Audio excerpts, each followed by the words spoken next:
ภายหลังที่โครงการเพิ่นเลยมาอันนี้ก็ถือว่าเฮ็ดให้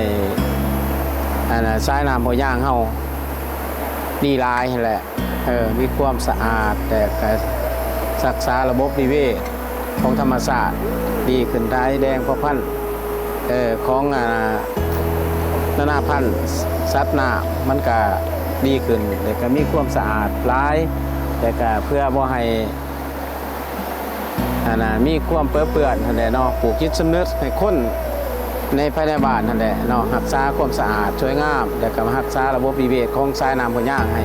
ให้ไล่เป็นระบบธรรมศาสตร์ดังเดิมของธรรมศาสตร์อันแท้ๆเนาะการที่เราเห็นนั่นแหละถามมันมีภัยวิบัติยังบ่ได้รักษาแล้วมันก็สิเกิดน้ำเสาะเจือนต่างๆเฮ็ดให้เท่อีสังนะที่สั่นจะว่าเท่เฮานี่ก็พร้อมกันรักษาระบบน้ำบ่ย่างให้เป็นให้น้ำที่มันแบบธรรมชาติดังเดิมที่บ่ให้มีจากสารพิษต่างๆที่ในน้ำบ่ย่าง